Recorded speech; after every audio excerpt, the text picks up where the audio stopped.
Buenas tardes a todos. Vamos a dar inicio a la actividad del día de hoy, eh, recordándoles pues que deben registrar su asistencia aquí en el chat al ingresar, pues se anotan ahí, por favor. El tema que nos ocupa el día de hoy tiene que ver con la función de la tiroides y básicamente de lo que vamos a conversar es de las alteraciones de la función de la tiroides. Hay una gran cantidad de problemas que pueden afectar a la glándula tiroidea, pero que pues nos llevaría demasiado tiempo realmente discutir acerca de todo, y así que vamos a enfocarnos en los trastornos de la función. Eh, lo primero que debemos recordar es que la tiroides como tal es una glándula que funciona como una especie de regulador de la actividad de todo el cuerpo. La homeostasis, es decir, el equilibrio, el balance interno que debemos que mantener en producción de calor, en actividad del ciclo circadiano, en actividad metabólica, funcionamiento del aparato cardiovascular, cualquier situación que implique actividad, pues va a tener como regulador de esa misma actividad a la glándula tiroidea a través de la producción de las hormonas de tiroides, las cuales, pues como ustedes recordarán, son la hormona T3 y la hormona T4. La mayor cantidad de hormonas secretada a partir de la glándula hacia la periferia, o sea, es decir, hacia la circulación, es hormona T4 y la menor cantidad es hormona T3. Sin embargo, la actividad principal a nivel intracelular está efectuada por la acción de la T3 dentro de los núcleos, específicamente en la estructura de los genes que tienen que ver con la actividad de cada una de los tejidos u órganos que están pues siendo estimulados o no por estas hormonas.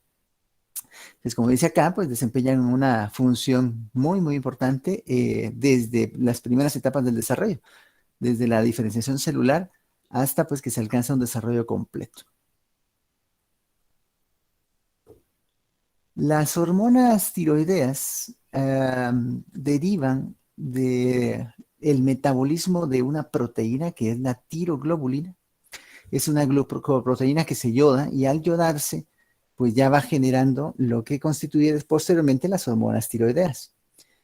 Una vez que la tiroglobulina se secreta hacia el interior del folículo tiroideo, esto pues induce que se yoden los residuos de tirosina de esta proteína y posteriormente pues ya se acoplan por medio de un enlace tipo éter. La unión y el número de partículas que estén unidas de esta manera van a dar origen a las dos hormonas que estamos platicando, la hormona T3 y la hormona T4. Lo que sucede al final de cuentas es que la tiroides va a secretarlas y estas van a efectuar su acción a nivel periférico. El nivel de ambas hormonas a nivel periférico va a tener a su vez una función contrarreguladora de la secreción o de la función tanto de hipotálamo con producción de TRH como de hipófisis con producción de TSH, para de esta manera mantener nuevamente el equilibrio. O sea, lo que necesitamos es mantener una actividad metabólica general en el cuerpo estable y funcional, que nos permita pues llevar a cabo todas nuestras actividades cotidianas.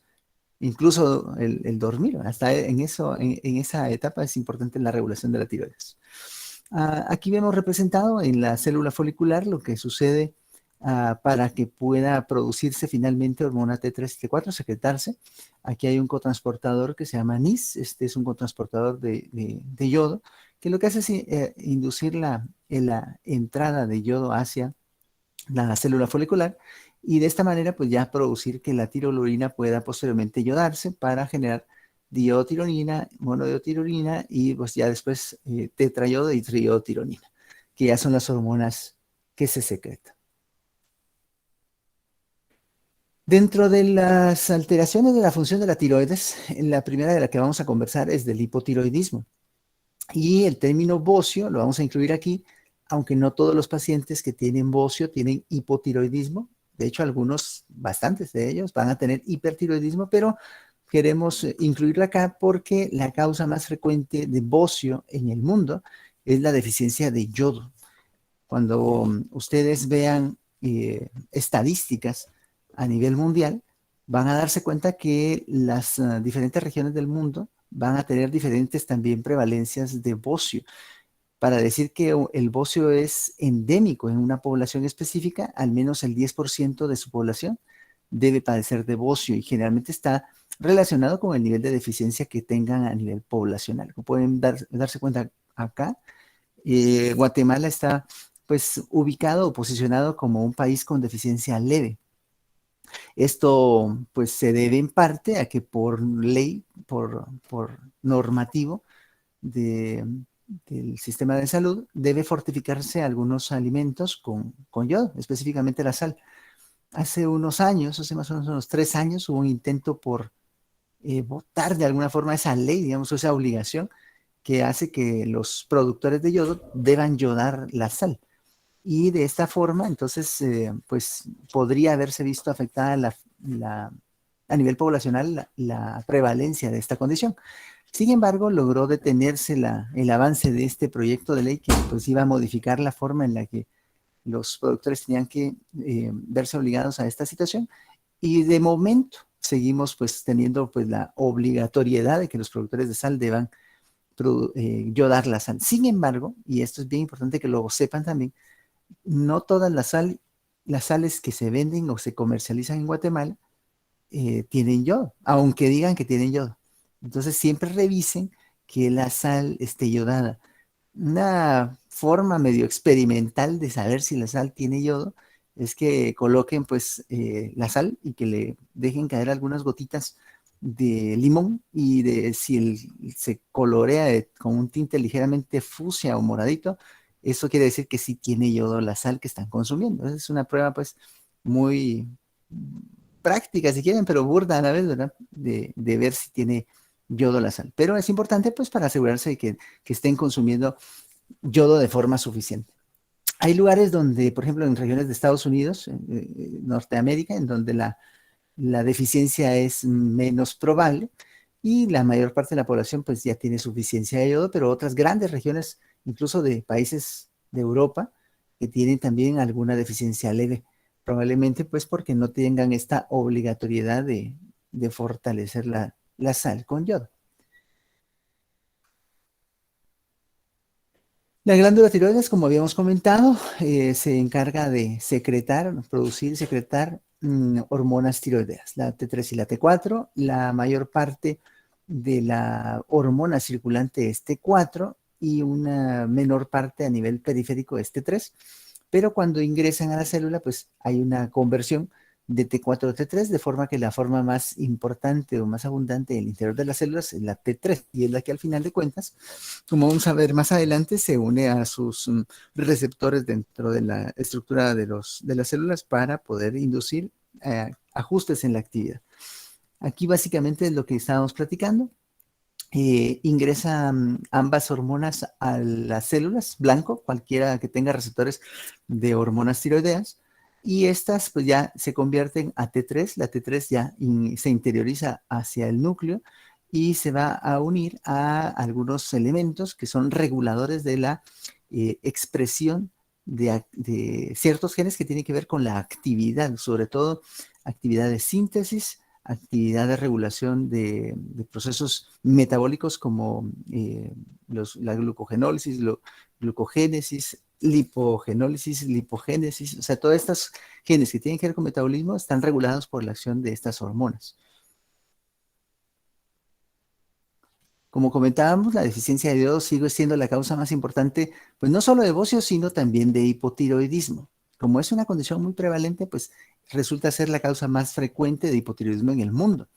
Pero en regiones donde, o en áreas, digamos, en poblaciones donde la deficiencia de yodo no es frecuente, sino que más bien la población tiene un nivel adecuado, ya se empiezan a presentar otras causas como situaciones relevantes, sobre todo las causas de origen autoinmunitario.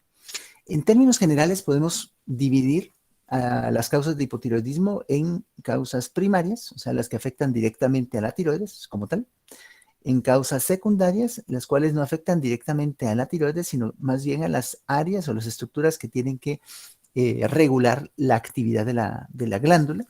y también en causas que producen hipotiroidismo transitorio. Vamos a discutir al final un poco sobre la tiroiditis subaguda, pues que es una causa relativamente frecuente de este tipo de alteración. Como platicábamos, la causa más frecuente después de deficiencia de yodo de hipotiroidismo primario es el hipotiroidismo autoinmunitario.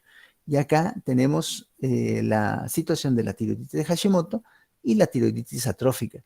Ambas tienen un contexto autoinmunitario. Sin embargo, la tiroiditis de Hashimoto se caracteriza principalmente por la expresión en niveles muy, muy altos de hormonas, de anticuerpos antitiroideos, antiperoxidasa tiroidea y antitiroglobulina, que son los que al final de cuentas van dañando la estructura propia de las tiroides, de las células tiroideas, y pues inducen que pues no solo haya destrucción, sino que al final de cuentas la glándula deje de funcionar de forma correcta. Y en el caso de tiroiditis atrófica también tiene un contexto autoinmunitario, pero en este caso los niveles de anticuerpos no son tan elevados. También existen las causas iatrogénicas. Con iatrogenia no me refiero pues a que alguien por accidente le dañe la tiroides a un paciente, sino que más bien como efecto adverso o secundario de algunas intervenciones. Por ejemplo, cuando damos tratamiento con yodo radioactivo para otras condiciones, como incluso como hipertiroidismo, como vamos a ver más adelante, que forma parte de las opciones terapéuticas en este caso, pero pues como un efecto secundario a mediano y largo plazo del tratamiento de hipertiroidismo, el yodo radioactivo puede inducir hipotiroidismo también. Las intervenciones quirúrgicas, es decir, la tiroidectomía, ya sea parcial o total, puede inducir hipotiroidismo. Los casos de radiación externa, por ejemplo, para pacientes que están siendo tratados por linfoma o algún tipo de cáncer de cuello. Medicamentos, sobre todo los que contienen en su estructura niveles muy altos de yodo, como los medios de contraste yodados, la miodarona, que es un fármaco que contiene una cantidad muy alta de yodo estable dentro de su estructura, pero que puede a su vez, al aportar una gran cantidad de yodo, pues afectar la función propia de la tiroides. El litio se utiliza con alguna frecuencia en pacientes con problemas de tipo psiquiátrico, pero también uno de los efectos adversos frecuentes es inducir hipotiroidismo.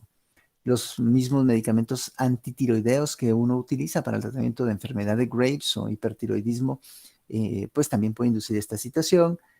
Algunas terapias biológicas, el interferón, algunos anticuerpos monoclonales también pueden inducir este tipo de situación, como medicamentos que se utilizan pues para condiciones de tipo autoinmune o algunos tipos de tumores. Así que uno tiene que estar muy, muy atento cuando está utilizando este tipo de medicamentos para ver cómo evoluciona la función tiroidea de los pacientes y tratarlo en caso sea necesario.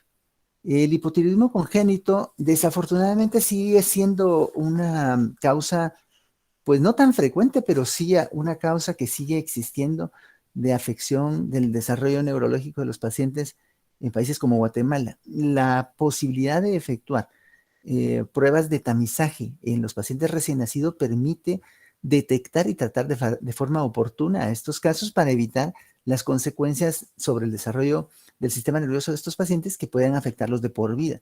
Así que pues es algo que también por normativo en general en Guatemala, dentro de las pruebas de tamizaje al recién nacido se les efectúan pruebas de función tiroidea, sobre todo TSH.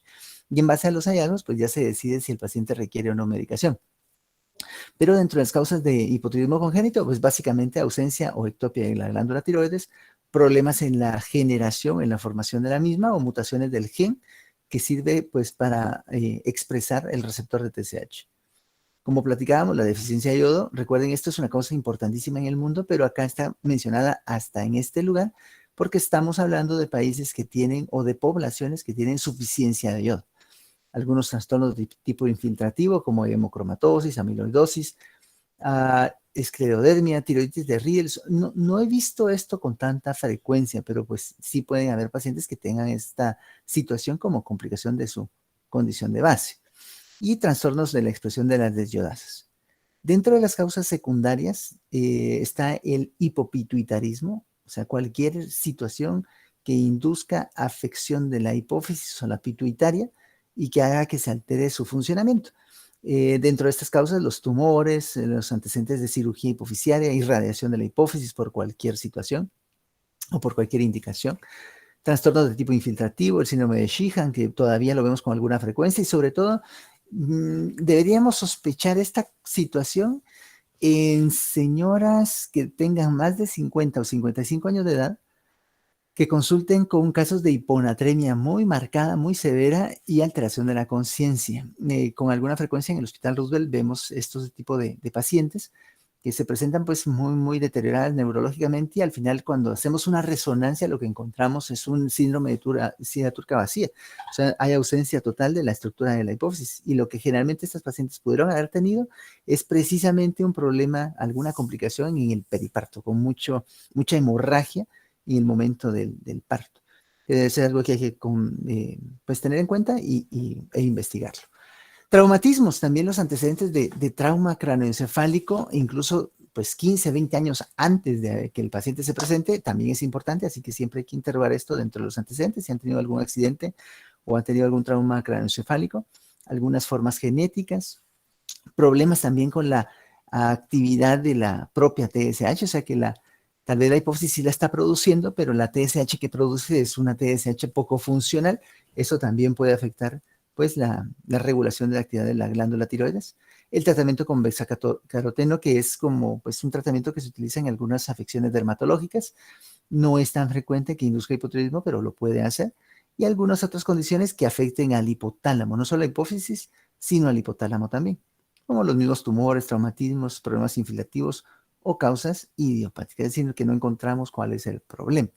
Y dentro de las alteraciones transitorias, tal vez una de las más frecuentes es esta, la tiroiditis subaguda, que vamos a conversar más adelante. También, pues, pacientes que han recibido yodo radioactivo como parte del tratamiento para otras condiciones que ya discutimos, o antecedentes de cirugías para estos pacientes. Algo que podría ser, pues, tal vez no tan frecuente, pero sí que se ve con relativa frecuencia, es la interrupción del tratamiento a dosis muy altas con levotiroxina en pacientes que tienen su tiroides intacta. Esto lo vemos en pacientes que acuden a clínicas para reducción de peso. En estas clínicas en Guatemala lo que hacen es darles unos combos todos raros ahí. Primero no les dicen qué tienen, pero cuando uno les dice lo que contiene, lo que les están dando anfetamina, les están dando hormonas tiroideas a dosis altas, les ponen ahí mismo en la cápsula canela en polvo, le ponen metformina, o sea, hacen unas combinaciones todas inadecuadas para inducir que el paciente pierda peso. Y al final si lo pierde, porque se está desgastando prácticamente internamente, se está carburando.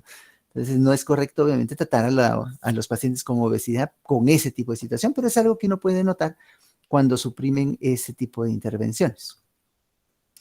El hipotiroidismo, como habíamos platicado, el hipotiroidismo congénito es desafortunadamente todavía pues frecuente, y uno tiene que hacer pruebas de tamizaje para estar detectándolo. 1 de cada 4,000 recién nacidos va a tener alguna alteración en la función de su tiroides.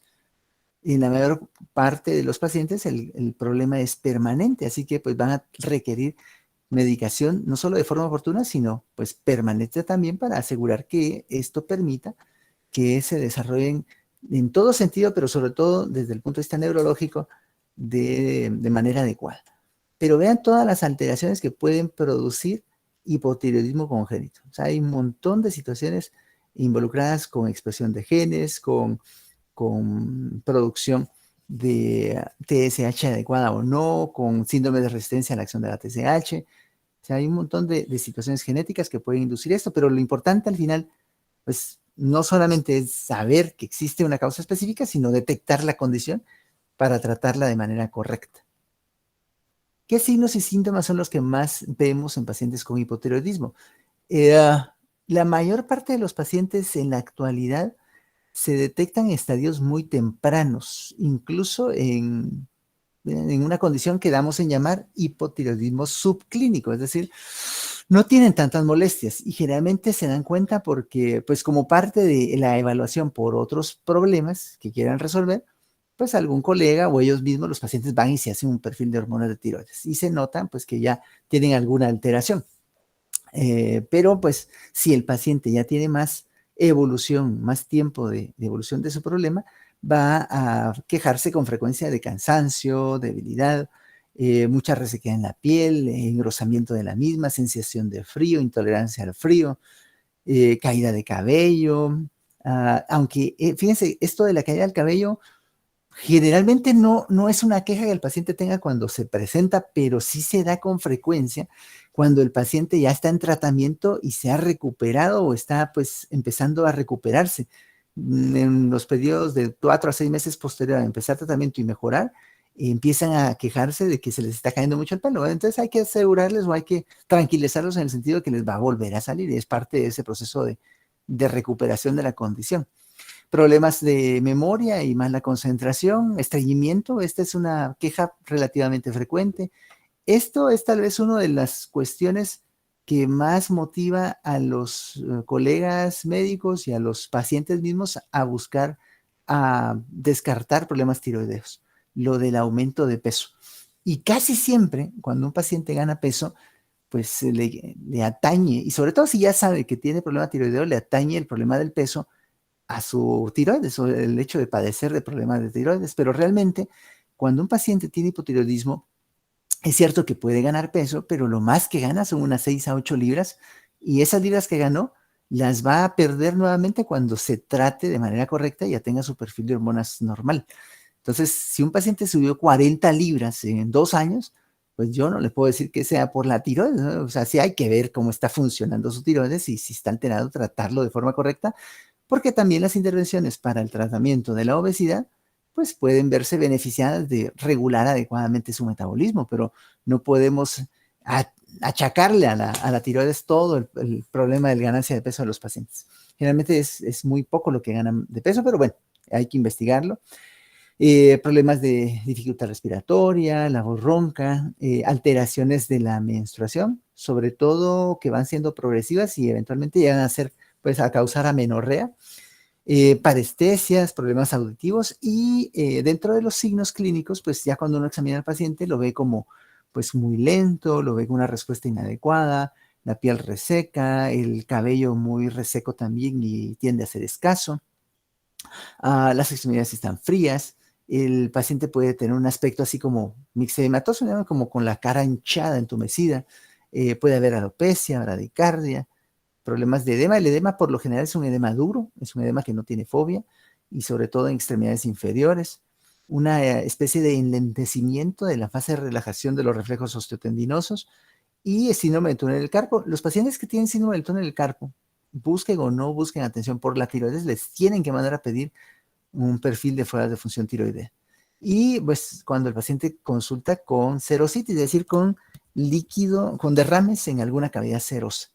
Hay una situación también que debe obligar a los colegas o a los médicos, sobre todo a los oftalmólogos, a solicitar un perfil de función tiroidea, que es la presencia de párpados caídos. Cuando el paciente busca hacerse una blefaroplastia porque sus párpados están pues cayendo sobre su ojo y no pueden ver bien, sí tienen que estar seguros de que su tiroides no está alterada, porque eso puede ser un signo clínico también de hipotiroidismo crónico.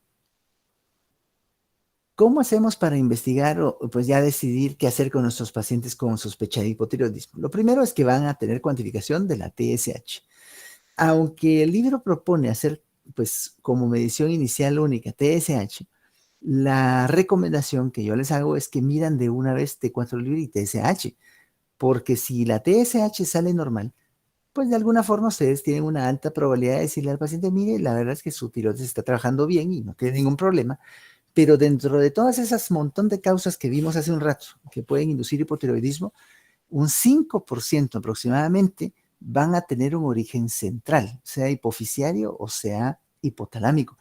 O sea, 5 de cada 100 pacientes van a tener un origen hipofisiario del problema y el hecho de que esto sea normal no descarta que tenga ese problema. Entonces, es preferible hacer la medición de T4 libre y TSH para ir correlacionando ambos niveles y de acuerdo a eso, ya ir decidiendo hacia dónde voy evolucionando en el abordaje diagnóstico.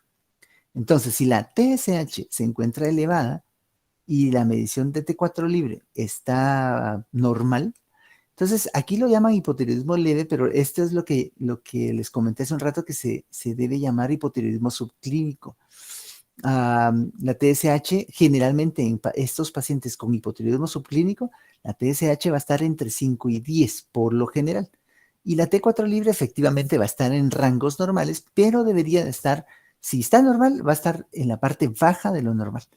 Pero pues esta es la condición. Si la TSH está elevada, pero la T4 libre ya está baja, pues el paciente lo que tiene es hipotiroidismo primario. Y de acuerdo a la determinación también de anticuerpos, si los anticuerpos están elevados o positivos, yo ya le diagnostico a mi paciente que el origen de su problema tiroideo es hipotiroidismo autoinmunitario. Y si no lo está, pues debería descartar otras causas de hipotiroidismo, pero también podría ser que tenga un hipotiroidismo atrófico y que los anticuerpos no se puedan detectar en ese momento. En el caso de que la T4 libre sea normal, perdón, sea normal, pero la TSH esté elevada, como les decía, el hipotiroidismo subclínico, también estoy obligado a medir anticuerpos antitiroideos porque dependiendo de su positividad o no, yo ya puedo decidir si lo debo tratar o solo lo mantengo en vigilancia y qué tan frecuente va a ser esa vigilancia también. Posteriormente, bueno, tenemos la otra sección del abordaje en el cual la TSH es normal o solamente ligerísimamente alta, o sea, muy poquito arriba de lo normal, pero ya me ayuda pues la determinación de T4 libre. Si la T4 libre está baja, entonces pues obviamente tengo que descartar que el paciente tenga cualquier tipo de afección que esté produciendo o induciendo que su hipófisis o su hipotálamo esté alterado en su funcionamiento. Si la T4 libre es normal y la TSH es normal, pues prácticamente el paciente no tiene ningún problema tiroideo. De hecho, hay pacientes que buscan atención así, por lo mismo que les decía, se sienten cansados, están fatigados, están ganando peso y pues están tratando de determinar si tienen algún problema y llegan con un perfil tiroideo ya efectuado, pues entonces si uno ve esto así, normal TSH, T4 libre normal, entonces ya lo que le decía al paciente es que pues su función tiroidea es adecuada y que hay que buscar otras causas para sus síntomas o sus problemas. Muy bien.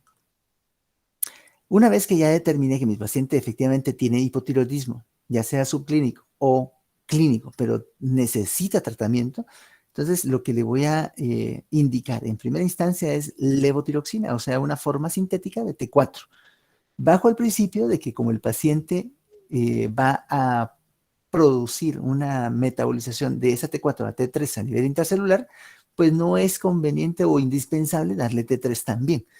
Hay algunos estudios de hace más de 15 años y otros más recientes yo diría que los últimos 6 meses, en los cuales se ha intentado ver si efectivamente le proporciona al paciente algún beneficio adicional el darle una combinación de T3 y T4. Pero la realidad es que ninguno de esos estudios ha determinado que la administración de T3 y T4 combinadas sea superior a solo la administración de T4 como forma única de reemplazo, toda vez que el paciente pues tenga un mecanismo normal de producción o de desyodasas. Afortunadamente también los casos de mutaciones en las desyodasas son muy raras y bueno, pues si uno ya lo detecta puede darles T3, pues a esos pacientes hay que darles T3 directamente. Pero la gran mayoría de pacientes con T4 van a estar bastante bien. El cálculo de la dosis se hace por lo general de 1.6 microgramos por kilo de peso corporal, pero en general a los adultos les corresponde una dosis entre 100 y 150 microgramos al día. Se debe de indicar que el paciente ingiera su medicamento por lo menos 30 minutos antes del desayuno, aunque para serles honestos yo siempre les pido que lo tomen una hora antes, no media hora antes, sino una hora antes, pues conociendo al chapín, ¿verdad? Conociendo que no siempre es totalmente, no sigue bien las instrucciones en ocasiones. Entonces uno le pide un poquito más de tiempo para asegurarse de que la absorción sea correcta. ¿Qué precauciones hay que tomar? Bueno, el medicamento tiene que ser tomado en ayunas a primera hora del día, por lo menos una hora antes del desayuno, con agua pura, no con otro tipo de líquido, ni con leche, ni con jugo, ni con café, ni con té, ni nada, agua pura.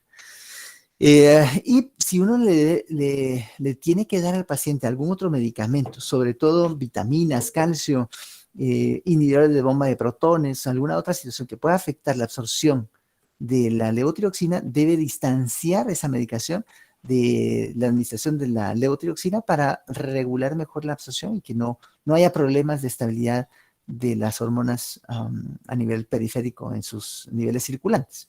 Entonces eso sí hay que tenerlo en cuenta.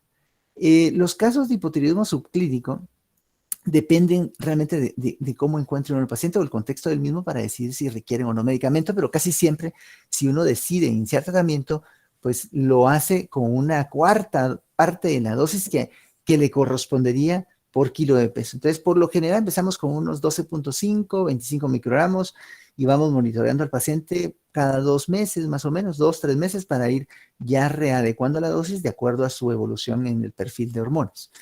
¿Qué indicaciones hay? Bueno, para esto, para tratamiento de hipotiroidismo subclínico, si se detecta esto en pacientes que están en crecimiento, por ejemplo, un niño, un adolescente, o si es una madre embarazada, si fuera un paciente con mucha sintomatología, aunque pues fuera subclínico, pero el paciente se queja mucho cansancio y vemos que la TSH está pues en 8, tal vez valga la pena empezarle tratamiento. Si los anticuerpos están muy elevados, si tiene bocio, o sea, si tiene cualquiera de esas situaciones, ya esto me va obligando a mí como tratante a indicarle pues ya iniciar tratamiento. Y el embarazo, las pacientes que ya son hipotiroideas conocidas, es decir, ya saben que tienen problemas de tiroides, debe uno instruirlas a que no suspendan su medicación por nada del mundo. Esas pacientes deben continuar tomando el medicamento. Y hay que saberlo y hay que decírselos porque incluso muchos colegas, pediatras o ginecólogos, les suspenden el tratamiento y no debe ser así. Incluso estas pacientes, por lo general en la primera etapa del embarazo, van a requerir un incremento de alrededor del 25% de la dosis habitual. O sea, si la paciente tomaba 100 microgramos, al nomás enterarse que está embarazada, debería subir a 125 microgramos al día y hacerse un perfil. En estos casos yo les pido que sean perfiles cada 4 a 6 semanas para ir haciendo variaciones en la dosis de manera que podamos imitar de la mejor manera posible lo que debería suceder durante todo el embarazo y asegurarnos no solo el desarrollo correcto del bebé, sino de que no tengan ningún tipo de complicación en ninguna de las etapas del embarazo, incluso hasta el parto. Muy bien. Vamos a hablar ahora de hipertiroidismo y tirotoxicosis. Aquí quiero hacer pues una salvedad o una aclaración. Si yo hablo de hipertiroidismo, en la palabra estoy implicando que mi paciente tiene un exceso de función de la tiroides. Si digo tirotoxicosis, a lo que me estoy refiriendo es al síndrome clínico derivado del exceso de hormonas de tiroides. Quisiera que quede pues muy claro, y si tienen alguna duda me la hacen al final de la presentación, me plantean sus dudas, porque la tirotoxicosis no siempre tiene que ver con hipertiroidismo, o sea, no todos los pacientes con tirotoxicosis tienen hipertiroidismo, pero todos los pacientes con hipertiroidismo sí tienen tirotoxicosis. Entonces, la tirotoxicosis es el síndrome clínico derivado del exceso de hormonas y el hipertiroidismo lo que quiere decir es que mi tiroides está funcionando mucho. Pero hay causas, como vamos a revisar ahorita a continuación, hay causas que inducen tirotoxicosis sin hipertiroidismo. Ok, aquí está lo que les decía. Dentro de las causas de tirotoxicosis, es decir, del síndrome clínico por exceso de hormonas circulantes, están el hipertiroidismo primario, el hipertiroidismo secundario y la tirotoxicosis sin hipertiroidismo. La causa más frecuente en el mundo de hipertiroidismo primario, es decir, de exceso de función de la tiroides directamente por afección de la glándula, es la enfermedad de Graves. La enfermedad de Graves se caracteriza por presencia de oftalmopatía, bocio y dermopatía. Esa es la triada clásica.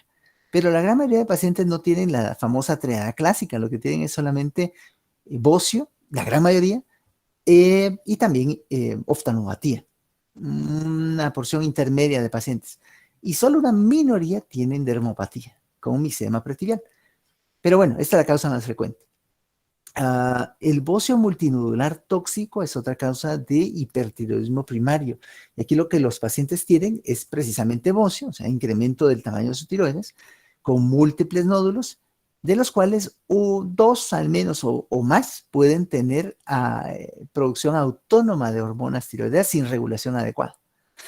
La otra puede ser un adenoma tóxico, en el cual el paciente tiene solamente un nódulo que está trabajando de forma excesiva y sin una regulación adecuada, de forma autónoma, digamos, o independiente, y está secretando mucha hormona. Y ya las otras causas son mucho menos frecuentes. Por ejemplo, la presencia de una metástasis de cáncer de tiroides que sea funcional, eso es extremadamente raro. No es imposible, pero yo la verdad no recuerdo un caso de hipertiroidismo por una METS en un cáncer de tiroides, pero bueno, sí está reportado. Mutaciones activadas del receptor de TSH, esto tampoco lo he visto, realmente no he visto ningún caso de estos, pero existe, está reportado. Esto lo he visto en México, vi cuando estaba haciendo entrenamiento, pacientes con síndrome de McCune-Albright, no es tan frecuente tampoco este síndrome, pero estos pacientes tienden a tener mutaciones activadas de los receptores acoplados a proteína G. Entonces, en estos casos puede haber también hipertiroidismo por la mutación activada de este receptor. Struma ovari también, que es la presencia de tejido ovárico fuera del área donde corresponde y que puede también tener diferenciación hacia células tiroideas foliculares y que puede eventualmente empezar a producir exceso de hormonas tiroideas. Esto es relativamente frecuente, la administración excesiva de yodo por cualquier causa. Aquí lo que sucede es que los pacientes tienen una especie de fenómeno que se llama yod-base swap. Y aquí lo que pasa es que el incremento en el aporte del yodo en un paciente que generalmente ya era deficiente de yodo previamente, hace que todos los mecanismos de producción de las hormonas tiroideas se sobreactiven y empiecen a producir exceso de hormonas en cierto momento por la exposición al exceso de yodo. Existe el efecto contrario, en el cual el paciente tiene una especie de bloqueo también por la dosis excesiva de yodo, pero en estos pacientes lo que pasa es que eran suficientes de yodo en su dieta. Entonces, en estos casos no se incrementa la producción, sino se bloquea. Ese efecto se llama efecto de Wolff-Chaikoff. Tampoco es permanente, pues dura como unos 15 días más o menos, y a pesar de que el paciente siga recibiendo yodo, eventualmente va a escapar de ese efecto y va a empezar a producir otra vez hormona. Luego está el hipertiroidismo secundario. Aquí la tiroides, la glándula tiroides como tal, está normal, o sea, no tiene ningún problema primario, pero la regulación de la función de la misma se ve alterado por la presencia de un adenoma hipofisiario que está secretando TSH en exceso o por síndromes de resistencia a la acción de la hormona tiroidea, sobre todo a nivel de la misma hipófisis en la cual pues requiere un nivel mayor de hormonas de tiroides para suprimir producción de TSH. Solamente, para serle honestos, he visto 2 pacientes con esto, con un adenoma hipofisiario secretor de TSH en mi vida, y un paciente con síndrome de resistencia a la hormona tiroidea. Luego son causas bastante raras, muy infrecuentes. Esto es relativamente más frecuente, la tirotoxicosis gravídica. Lo que sucede aquí es que el mismo embarazo en ocasiones, pues a nivel placentario, puede inducir ciertos cambios que hagan que se incremente mucho la actividad de los receptores de TSH porque la hormona, la gonadotropina coriónica humana, guarda similitud con la estructura de la TSH y se puede unir a esos mismos receptores e inducir una especie de tirotoxicosis del embarazo. Esto también hay que tomarlo en cuenta. Esto sí lo vemos con más frecuencia en pacientes que están hospitalizadas en pues, hospitales de referencia, como en el Hospital Roosevelt, por lo menos recuerdo que se dan unos 2 o 3 casos al año de este tipo de condición. Y lo otro es la presencia de tumores que secreten gonadotropina crónica, como la mola. Los cuadros de mola hidatidiforme pueden cursar con este tipo de alteración también. De acuerdo a lo que veamos como causa, sí va a ser el tratamiento posterior, como vamos a ver más adelante. Los signos y síntomas del exceso de hormonas tiroideas depende pues precisamente del efecto que tienen estas hormonas sobre sus órganos blancos, sobre las células que tienen receptores de hormona tiroidea.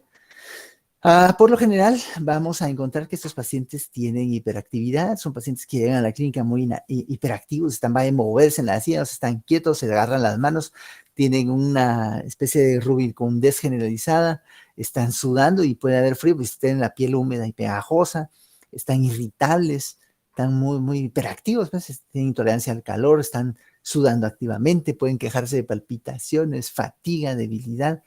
Estos pacientes, por lo general, pierden peso. El 95% de los pacientes con hipertiroidismo o con tirotoxicosis pierden peso. Un 5% puede aumentar de peso porque el exceso de apetito que tienen es tal que aunque están gastando mucha energía, la cantidad de energía que están consumiendo es mayor y por eso ganan peso, pero la gran mayoría pierden peso. Pueden haber alteraciones del tránsito intestinal con diarrea, puede haber poliuria, puede haber oligomenorrea también en las mujeres y pérdida del deseo sexual. Y dentro de los signos, pues los más frecuentes son taquicardia. Si ustedes tienen un paciente anciano sin antecedentes conocidos y que tiene pues como presentación inicial un cuadro de fibrilación auricular sin mayores antecedentes, sospechen que tenga también hipertiroidismo o tirotoxicosis y pídanle por favor un perfil de pruebas de función tiroidea. Hay que hacerlo de cajón, obligado. Temblores, puede haber bocio. El bocio, pues dependiendo de la causa, porque si es un paciente con enfermedad de Graves, pues va a tener bocio. Ahora, si es un paciente con un adenoma tóxico, pues va a tener un adenoma, se va a palpar un nódulo tiroideo, por lo general mayor de 3 centímetros de diámetro. Pero si fuera alguna de las causas de tirotoxicosis sin hipertiroidismo, probablemente la tiroides esté de tamaño normal o incluso ligeramente pequeña. Piel húmeda y caliente, debilidad muscular, puede haber casos incluso de miopatía proximal, los pacientes puede ser que no puedan subir o bajar gradas, por ejemplo. Retracción palpebral, respuesta palpebral lenta y puede haber ginecomastia en varones. Acá esta imagen está en su libro también. Esto se los pongo porque la verdad es que si no lo ven en el libro, probablemente nunca lo vean. Esta es la famosa dermopatía tiroidea o mixedema pretibial. Como ustedes pueden ver, se aparece en esta región, en el área pretibial, y se constituye una especie de como de placa rubicunda, puede ser pruriginosa, de hecho, puede picarle al paciente, y está elevada por encima del nivel sobre la piel. Sucede por lo general en el contexto de pacientes con hipertiroidismo o tirotoxicidad, bueno, hipertiroidismo, realmente hipertiroidismo de muy larga evolución y que no han sido tratados o que no han recibido tratamiento adecuado durante mucho tiempo. De acuerdo a la cronicidad del cuadro, así puede encontrar esto más frecuentemente. Lo que se encuentra con mayor prevalencia son los cambios oftálmicos. No todos tienen un cuadro tan serio de inflamación, pues, pero busquemos siempre que los párpados estén o no inflamados, si tienen quemosis, cómo está la conjuntiva, si está irritada, cómo está el nivel del globo ocular, si está muy proptótico o no. Todos estos son cambios importantes a documentar desde el principio con los pacientes, sobre todo si tienen enfermedad de Graves, para evaluar también el riesgo de complicaciones oftalmológicas por la condición. Y esto lo vemos en pacientes que tienen también un cuadro muy crónico y si no han recibido un tratamiento adecuado, la acropiaquia tiroidea. El diagnóstico de enfermedad de Graves, pues la verdad es que es relativamente fácil si uno tiene en mente o tiene claro los criterios o lo que debe buscar. Si el paciente tiene tirotoxicosis sintomática y todo lo que platicamos, encima tiene bocio y oftalmopatía, y le medimos sus pruebas de función tiroidea y sugieren hipertiroidismo, o sea, que hay un exceso de T4 libre con una TSH suprimida, de plano tiene enfermedad de Graves. Entonces ya se lo digo desde el principio. Pero en ocasiones no es tan claro el diagnóstico. Entonces, ¿dónde empiezo? Empiezo, como habíamos platicado, con determinación de TSH y T4 libre. Si la TSH está baja o suprimida y la T4 libre está elevada, le diagnostico a mi paciente que tiene tirotoxicosis primaria y debo buscar cuál es la causa de esta tirotoxicosis. Como habíamos platicado, después de esto, si tiene características de enfermedad de Graves, entonces ya le diagnostico enfermedad de Graves y si no las tiene, es decir, no tiene oftalmopatía, no tiene bocio difuso, sino que es un adenoma o es un bocio multinodular, entonces ya voy a considerar la posibilidad de bocio multinodular tóxico o un adenoma tóxico. Si tiene enfermedad de Graves, ya le diagnostico la condición y lo voy a tratar como les voy a platicar en un ratito. Y si tuviera bocio multinodular tóxico o adenoma tóxico, entonces pues ya también de acuerdo a eso decido qué voy a hacer. Si lo tiene acá, pues el tratamiento por lo general debe de considerarse con mayor fuerza la necesidad de aplicar terapia de yodo radioactivo para buscar una solución definitiva a esto, como vamos a platicar en un ratito. Ahora, si no tiene características de bocio multinodular o adenoma tóxico ni de enfermedad de Graves, debo de solicitar hasta ahí, fíjense, no aquí, sino aquí al final, un estudio de captación con centeograma marcado con yodo radioactivo. ¿Por qué? Si el centeograma lo que evidencia es falta de captación, entonces lo que voy a diagnosticarle a mi paciente es un cuadro de tiroiditis, una tiroiditis destructiva o un exceso de yodo de cualquier origen. Ahora, si en el estudio de captación tiene una captación incrementada, entonces ya voy reorientando mi diagnóstico hacia acá otra vez, o si no lo está, pues ya veo si tiene captación en otras regiones del cuerpo que pueden explicar, por ejemplo, un estuma ovario. Si por otro lado la TSH esté baja, pero la T4 libre es normal, también debo de cuantificar la T3 libre, y en este caso, pues puedo tener la opción de que el paciente tenga tirotoxicosis por T3, o sea, una T3 toxicosis, que básicamente es lo mismo que enfermedad de Graves, solo que pues con T3 más alta en relación a la T4 libre, pero si la determinación de T3 libre es normal, la T4 libre es normal y la TSH está baja, puedo considerar la posibilidad de hipertiroidismo subclínico. Puedo considerarlo, pero esos pacientes también eventualmente podrían tener hipotiroidismo o evolucionar justamente hipotiroidismo subclínico. O sea, es interesante esta parte de acá. Pero la primera consideración diagnóstica es que si la T3 libre y T4 libre son normales, pero la TSH está reducida, debería de considerar hipotiroidismo subclínico, y aquí plantea el libro vigilarlo en 6 a 12 semanas, pero la verdad es que muchas veces, de acuerdo a lo que uno considere que está alterando esto, uno debería empezar de una vez tratamiento. Si decide no empezar tratamiento, pues ya en un periodo de unos 2 meses le vuelve a medir un perfil, lo vuelve a examinar y ve si hay algún cambio en su condición clínica para decidir qué tratamiento conviene. Si la TSH está normal o ligeramente elevada, pero la T4 libre está alta, entonces ya me voy con la opción de un problema a nivel central, ya sea un adenoma hipoficiario productor de TSH o un síndrome de resistencia a hormona tiroidea a nivel central. Y si ambas son normales, pues ni modo, el paciente, los síntomas que tenga no son por alteraciones tiroideas. ¿Qué vemos ahí con frecuencia? Cuadros de ansiedad crónica, agudización de ansiedad, eh, situaciones de anemia o cualquier otra situación que induzca síntomas parecidos, pero si el perfil de función tiroidea está normal, pues ya le debo decir a mi paciente que su tiroides no es la causante de sus molestias y buscar otras causas.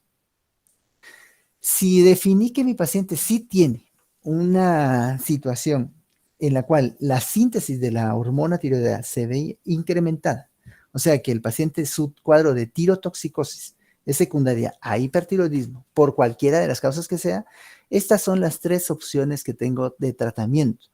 Le puedo ofrecer un tratamiento con fármacos antitiroideos, específicamente puedo darle tapazol, que es el metimazol, o puedo darle carbimazol, o puedo darle propiltiuracilo, y pues ir vigilando cuál es su respuesta al tratamiento.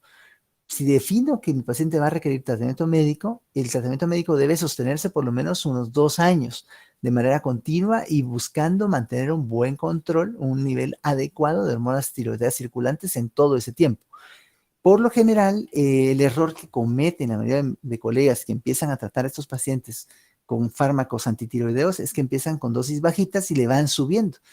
Y aquí debe ser al revés, o sea, lo que tengo que hacer es darle una dosis buena de los fármacos antitiroideos y de acuerdo a la respuesta, pues ir bajando, porque mi objetivo principal es bloquear, o sea, hacer que la glándula empiece a producir menos hormona y regrese a un nivel de producción más correcto. Si por otro lado mi opción es darle yodo radioactivo, porque mi consideración clínica es que debo de tomar esto como primera opción, entonces lo que debo de saber es que el paciente muy probablemente va a evolucionar eventualmente a tener hipotiroidismo posteriormente. Y el paciente tiene que saber esa situación. O sea, debe estar enterado de lo que puede suceder como efecto ya de la aplicación de yodo radioactivo. La opción quirúrgica existe, o sea, se puede operar a un paciente con hipertiroidismo o con otra condición de exceso de hormonas, pero en la actualidad queda relegado a un tercer plano y muy por abajo de estas 2 opciones. ¿Por qué? Porque la tasa de complicaciones, la frecuencia de las mismas es muy alta, y existen estas otras 2 que son bastante seguras y eficaces como forma de tratamiento para estos pacientes. Sin embargo, hay algunos casos en los que los pacientes no toleran los fármacos antitiroideos, es decir, tienen efectos secundarios muy serios y son alérgicos además al yodo, entonces uno no tiene ninguna alternativa más que la cirugía. En esos casos, pues de plano, sí uno tiene que considerar eso como primera alternativa de tratamiento. Para terminar, vamos a platicar un poquito sobre la tiroiditis. Las tiroiditis, como su nombre lo indica, son cuadros de inflamación de la tiroides que inducen destrucción de los tirocitos. Y de acuerdo al tipo de afección o la evolución de la misma, se clasifica en aguda, subaguda y crónica. Las tiroiditis crónicas son básicamente las que inducen hipotiroidismo que ya discutimos. La tiroiditis de Hashimoto, la tiroiditis atrófica, Otras causas, pues ya parasitarias, que inducen que la tiroides se inflame y se dañe de manera crónica y eventualmente van a evolucionar a hipotiroidismo. Los cuadros de tiroiditis aguda son cuadros por lo general de origen infeccioso, ya sea por un hongo, una bacteria, algunas veces afección viral también puede ser, y también por medicamentos. Dentro de los medicamentos, la amiodarona es la más frecuente como causa de tiroiditis aguda. Los pacientes que tienen esto tienden a tener un bocio muy doloroso y pueden también pues, tener indicación de tratamiento antibiótico. Esto es relativamente más frecuente que estas otras dos causas, la tiroiditis subaguda. Por lo general, después de una afección viral, incluso en el contexto actual de la infección por coronavirus, los pacientes, de acuerdo al nivel de severidad de su cuadro clínico, van teniendo una prevalencia mayor de tiroiditis subaguda unos 2 o 3 meses después de que tuvieran el cuadro o el episodio inicial. Entonces, siempre hay que estar atento a esta posibilidad. Está la tiroiditis puerperal, que es básicamente lo mismo que esta, solo que no tienen el antecedente de afección viral, sino pues que tuvieron embarazo y ya pues resolvieron el mismo con un parto. 2 o 3 meses después del parto empiezan con datos de tiroiditis. También existe esa situación. Infección por micobacterias y también por fármacos, el interferón y la misma amiodarona que habíamos comentado. Esta es la evolución clínica típica de la tiroiditis subaguda y está caracterizada por 3 etapas. La primera etapa son más o menos unas 4 semanas de duración. Los pacientes tienen después de ya sea una infección viral o del parto que tuvieron, si fueron, pues en el caso de que sea una mujer y tuvo su bebé, en este periodo inicial tienen mucho dolor, se les inflama la tiroides y tienen un exceso de producción de hormonas tiroideas que hace que se suprima la TSH como vemos acá. La TSH puede estar muy suprimida, pero el cuadro clínico debe sugerir pues esta posibilidad. Si tenemos mucha duda, aquí es pues una de las indicaciones, como hemos platicado, para pedir un estudio de captación de yodo marcado a dosis bajitas, y si vemos que hay una captación muy baja o inexistente, pues prácticamente debemos diagnosticar al paciente que tiene tiroiditis. Después de un periodo de aproximadamente unas 6 semanas, empieza a haber una especie de recuperación de la función tiroidea y empieza a incrementarse la hormona estimulante de tiroides. Esta es la fase que podemos llamar hipotiroidea, porque aunque la TSH va elevándose, porque la hipófisis está respondiendo, los tirocitos empiezan a reducirse muchísimo en su funcionamiento y tienen, no todos, pero sí un buen porcentaje, tienen una afección de función tiroidea con hipotiroidismo que requiere también intervención aquí con tratamiento por lo menos transitorio. Y después de unas 12 a 14 semanas, el paciente empieza a tener recuperación espontánea, de forma que más o menos después de unas 15, 17 semanas ya empieza a normalizar nuevamente tanto el perfil de TSH como de hormonas tiroideas como tal. Y posteriormente pues ya se recuperan y el paciente sigue trabajando de forma adecuada su tiroides sin necesidad de continuar con tratamiento de sustitución o de reemplazo. Algunos pacientes evolucionan posteriormente a hipotiroidismo permanente, pero son los menos. La gran mayoría de estos casos, 90-95%, se recuperan de forma total, pero pueden tener nuevamente tiroiditis más adelante. O sea, el hecho de haber tenido tiroiditis previa o previamente no descarta que puedan volverlo a tener más adelante, y hay que informárselo a los pacientes también. De acuerdo al cuadro clínico, así lo trato. Si es un caso de tiroiditis aguda, pues está en la opción, pensar en la opción quirúrgica para un drenaje, un absceso, por ejemplo, y los antibióticos. Pues un buen número de estos pacientes van a tener infecciones de tipo bacteriano. Si es una tiroiditis subaguda, en la primera etapa les damos dosis bien altas de aspirina o ácido acetilsalicílico. Si vemos que no responde bien en las primeras semanas de tratamiento, agregamos esteroides. Y de acuerdo a la sintomatología, si están con muchos síntomas de tirotoxicosis y sabiendo que esto por lo general va a ser transitorio, les damos beta bloqueador, sobre todo propanolol es el más útil en este contexto para aliviar la sintomatología adrenérgica de estos pacientes, y posteriormente se los vamos reduciendo de acuerdo a la etapa de evolución de su problema. Considerar reemplazo con levotiroxina si la paciente empieza a manifestar datos de hipotiroidismo en la segunda fase de la evolución de la tiroiditis. Y con esto termino, doctores y doctoras. Les quiero recordar que como docentes, pues estamos siempre comprometidos con ustedes para que pues su desarrollo académico sea el mejor posible, que alcancen las metas que se han propuesto, y pues por lo menos de manera temporal, con esto nos estamos despidiendo de ustedes porque la próxima semana ya es su examen parcial, estaremos de congreso, y así que pues también invitados todos a participar en el mismo, se pueden inscribir, ya está ahí los mecanismos para poderlo hacer, y pues los volveremos a tener aquí con nosotros a final de año. Voy a dejar un espacio para las preguntas, si hubiera, o comentarios.